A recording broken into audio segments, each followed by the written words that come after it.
There is a kind of person who has always been here. They go by different names in different centuries. The cunning woman, the hermit, the witness, the seer, the exile. The world has tried more than once to be rid of them. The world has never managed it. If you carry one of these patterns, you already know. Today we walk into the territory of the one who knows before there is anything to know, the one who feels the storm while the sky is still clear. Today the question is the knowing itself. You knew before the relationship ended, before the company collapsed, before the friend turned. You knew, not as a guess, as a quiet certainty that arrived without evidence, and when someone asked how you knew, you had nothing to give them. The explanation everyone offers for this is not wrong, but it does not reach deep enough. Let us be precise about what actually happens. A new manager joins your workplace, everyone is impressed, the handshakes are firm, the speeches are good, the energy is high, and something in you goes quiet, not suspicious, quiet. A weight settles in your chest that you cannot justify, and you find yourself thinking, this will end badly. 8 months later it ends badly, in almost exactly the shape you felt, or a friend introduces their new partner. The partner is charming, the dinner is pleasant, and driving home, you carry a certainty you would never dare say aloud. 2 years pass. The certainty proves correct. You take no pleasure in it, you never do. The knowing arrives whole, that is the strangest part. It does not build itself in front of you, step by step, where you could watch it form. It is simply there, complete, like a letter slipped under the door while you slept. And it arrives early. Sometimes years early. Now the explanation you have probably been given, or have given yourself, goes like this. You are observant. You notice micro-expressions, shifts in tone, and the half-second pause before someone answers. Your brain gathers thousands of small signals and processes them beneath your awareness. Psychologists call it thin slicing, rapid, unconscious pattern recognition. And this explanation deserves respect because it's partly true. You do notice more than most people. You do read rooms the way others read headlines. The science of unconscious processing is real, and you are very good at it. As far as it goes, the explanation holds, but watch where it stops holding. If your knowing were built from observed signals, you could recover the signals. That is how observation works. The detective retraces the clues, yet when you try to retrace yours, there is nothing to retrace. No chain, no sequence. You reach back for the evidence and your hands close on air. The conclusion exists, the working does not. Thin slicing cannot explain that because thin slicing is fast, not invisible. And consider the reach of it. Reading a flicker of contempt across a dinner table is one thing, but you have felt the collapse of organizations months before the first crack showed. You have sensed the trajectory of a marriage that was not yours, in a family you barely knew. You have felt the turn in seasons of your own life long before any circumstance turned. What micro-expression carries a forecast of 2 years? The observation explanation accounts for the flinch. It does not account for the horizon. And then there is the deepest problem. If this were a skill you were performing, you could show your work. People who calculate can demonstrate the calculation, but you cannot. And that inability has never felt like a gap in your method. It has felt like a wound. Because you learned early that knowing without evidence does not make you credible. It makes you strange. You learned to stay silent, to watch things unfold exactly as you felt they would, and to say nothing.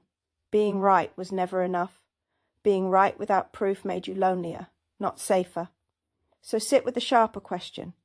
What if the inability to explain is not a flaw in the knowing? What if the knowing is assembled somewhere language cannot reach? What if you cannot show your work because the work was never done in the part of the mind that speaks? There is a name for this pattern. It is older than psychology, and psychology eventually caught up to it. This is the seer, the one who perceives what others cannot, and pays the ancient price for it.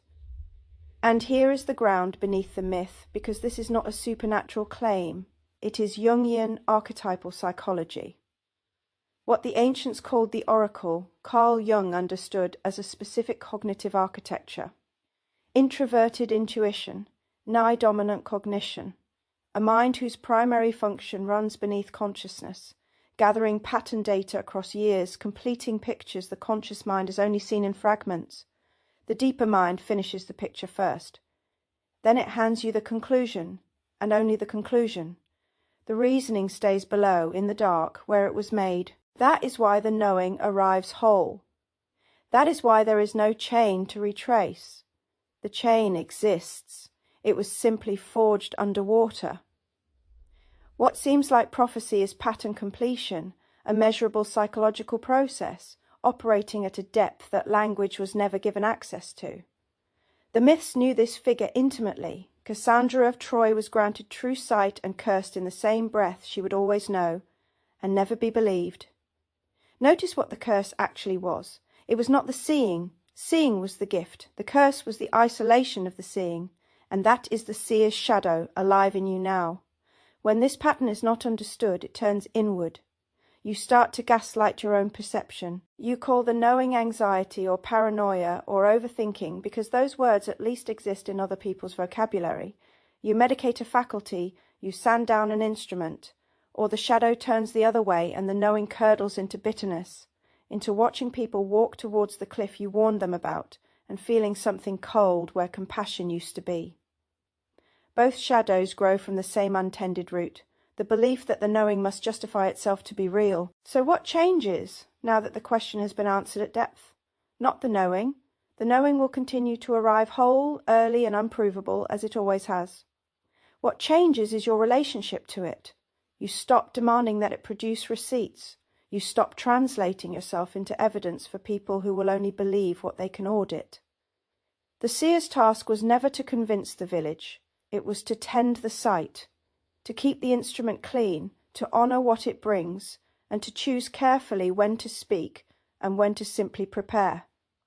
I have watched this pattern for a long time, in many lives, and the turning point is always the same. It is the day the question changes. You came here asking how you know. That was never really the question. The question is what you will do with what you know. You are not malfunctioning. You are not anxious by design. You are carrying a very old way of perceiving through a world that has forgotten what it is for. It has not been forgotten by accident. But that is a story for another night. If this has landed somewhere it needed to land, then you may already know what comes next. There are 7 Sigma INFJ archetypes, and each one carries a different gift, a different burden, a different mythic responsibility. The link in the description will take you to a free assessment that reveals yours. It takes about 3 minutes. The answer tends to land harder than people expect. And if you want to keep walking these threads with me into the deeper psychology of the Sigma INFJ, into the archetypes the world has forgotten how to name, subscribe, there are far older and stranger things still to uncover. Until next time, find your power, know your myth,